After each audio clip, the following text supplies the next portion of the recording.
പൊതുവെ English calendar നോക്കിയാണ് നമ്മൾ തീയതികൾ പറയാറുള്ളതെങ്കിലും കൊല്ലവർഷം അഥവാ മലയാള വർഷം കേരളീയർക്ക് പല കാര്യങ്ങളിലും പ്രധാനപ്പെട്ടതാണ്. മംഗളകർമ്മങ്ങൾക്ക് മുഹൂർത്തം തീരുമാനിക്കാനും മരണാനന്തര ക്രിയകൾ നടത്താനും പിറന്നാൾ ആഘോഷിക്കാനും തുടങ്ങി നിത്യജീവിതത്തിൽ കൊല്ലവർഷത്തെ ആധാരമാക്കി മലയാളികൾ പല കാര്യങ്ങളും ചെയ്യുന്നുണ്ട്.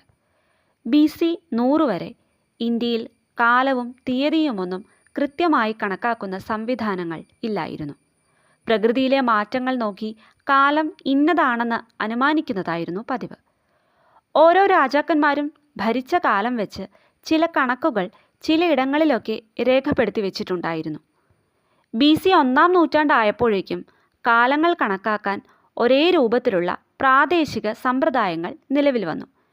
ഇത് പല ജനതയ്ക്കും പലതായിരുന്നു. BC 76-ൽ നിലവിൽ വന്ന സപ്തർഷി വർഷം, BC 65-ൽ തുടങ്ങിയ വിക്രമവർഷം, AD 78 മുതലുള്ള ശകവർഷം, AD 320 മുതൽ പ്രാബല്യത്തിലുള്ള ഗുപ്തവർഷം, AD 606-ൽ ഉണ്ടായ ഹർഷവർഷം എന്നിവയൊക്കെ ഇതിൽ പ്രധാനപ്പെട്ടവയാണ്.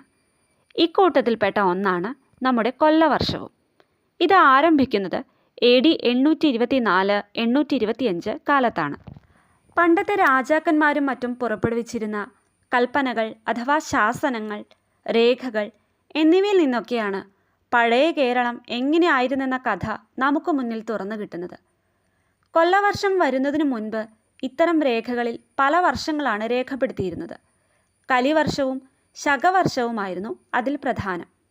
പല രീതിയിൽ വർഷം രേഖപ്പെടുത്തുന്നതിനാൽ വിവിധ സംഭവങ്ങൾ കൃത്യമായി എന്ന് നടന്നുവെന്ന് മനസ്സിലാക്കുക നമുക്ക് ബുദ്ധിമുട്ടാണ്. കൊല്ലവർഷം ആരംഭിച്ചതോടെ കേരളത്തിലെ പല രാജാക്കന്മാരും അവരുടെ രേഖകളും ശാസനങ്ങളും അതനുസരിച്ച് രേഖപ്പെടുത്താൻ തുടങ്ങി. കാലക്രമേണ ഏതാണ്ട് എല്ലാവരും കൊല്ലവർഷം രേഖപ്പെടുത്താൻ തുടങ്ങിയതോടെ കേരളത്തിലെ ചരിത്ര സംഭവങ്ങൾ കൃത്യമായി മനസ്സിലാക്കാൻ അവസരമൊരുങ്ങി എന്നതാണ് ഇതിൻ്റെ പ്രാധാന്യം. കേരളത്തിൽ മാത്രമല്ല, സമീപ പ്രദേശങ്ങളായ മധുര, തിരുനെൽവേലി, ശ്രീലങ്ക എന്നിവിടങ്ങളിലും കൊല്ലവർഷം ഉപയോഗിച്ചു. കൊല്ലവർഷം കൂടുതൽ വ്യാപകമായി ഉപയോഗിക്കാൻ തുടങ്ങിയത് AD 12-ാം നൂറ്റാണ്ട് മുതലാണ്. വേണാട്ട് രാജ്യത്തെ ശ്രീവല്ലഭൻ കോതയുടെ മാമ്പിള്ളി ശാസനമാണ് കൊല്ലവർഷം രേഖപ്പെടുത്തിയിട്ടുള്ള ആദ്യത്തെ രേഖ. കൊല്ലവർഷം എങ്ങനെ നിലവിൽ വന്നു എന്നതിനെക്കുറിച്ച് പല കഥകളുമുണ്ട്. വേണാട്ട് രാജാവായിരുന്ന ഉദയമാർത്താണ്ഡവർമ്മ ആരംഭിച്ചതാണ് ഈ കാലഗണനക്രമമെന്ന് ഒരു കഥയുണ്ട്. ശങ്കരാചാര്യരുമായി ബന്ധപ്പെട്ടും കൊല്ലവർഷത്തിൻ്റെ തുടക്കം പറയുന്നുണ്ട്. കൊല്ലം നഗരം സ്ഥാപിതമായതിൻ്റെ ഓർമ്മയ്ക്കായി ആരംഭിച്ചതാണ് കൊല്ലവർഷമെന്നും പറയുന്നു. കൊല്ലം തോണ്ടി എന്ന രേഖകളിൽ കാണുന്നത് അതുകൊണ്ടാണത്രേ. കൊല്ലം നഗരം സ്ഥാപിതമായതിനു ശേഷം എന്നാണ് ആ പ്രയോഗത്തിൻ്റെ അർത്ഥം. എന്നാൽ ചരിത്രരേഖകൾ വെച്ച് പരിശോധിക്കുമ്പോൾ ഈ വാദങ്ങളിലെല്ലാം പല പൊരുത്തക്കേടുകളുമുണ്ടെന്ന് വിദഗ്ധർ അഭിപ്രായപ്പെടുന്നു. സപ്തർഷി വർഷം കൊല്ലവർഷമായി തീർന്നു എന്ന വാദത്തിനാണ് നിലവിൽ പൊതുസമ്മതി കൂടുതലുള്ളത്. കശ്മീരിലും മറ്റും കാലഗണനയ്ക്ക് ഉപയോഗിച്ചിരുന്നതാണ് സപ്തർഷി വർഷം. ഇത് ആര്യന്മാർ വഴി കേരളത്തിലേക്ക് വന്നു എന്നാണ് കരുതുന്നത്. ഓരോ 100 വർഷം കഴിയുമ്പോഴും 1 എന്ന് എണ്ണിത്തുടങ്ങുന്നതാണ് ഈ വർഷത്തിൻ്റെ രീതി. ഇതിനെ ഒരു ആവൃത്തി എന്ന് പറയും. BC 76-ലാണ് സപ്തർഷി വർഷം തുടങ്ങുന്നത്. AD 24-ൽ അത് 100 വർഷമായി, അതായത് ഒരാവൃത്തി പൂർത്തിയായി. ആര്യന്മാർ കൊല്ലം നഗരത്തിൽ എത്തുന്നത് AD 824-ൽ സപ്തർഷി വർഷത്തിൻ്റെ 9-ാം ആവൃത്തി പൂർത്തിയായി AD 825-ൽ 10-ാമത്തെ ആവൃത്തി തുടങ്ങുന്ന ഘട്ടത്തിലാണ്. കൊല്ലത്ത് അവർ എത്തിയതിനു ശേഷം തുടങ്ങിയ വർഷമായതിനാൽ അതിനെ കൊല്ലവർഷം എന്ന് വിശേഷിപ്പിച്ചിരിക്കാം.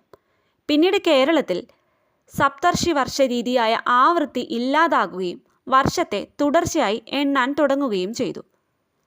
ആദ്യകാലത്ത് മലബാറിൽ കന്നി 1-നും ദക്ഷിണ കേരളത്തിൽ ചിങ്ങം 1-നുമാണ് കൊല്ലവർഷം ആരംഭിച്ചിരുന്നത്.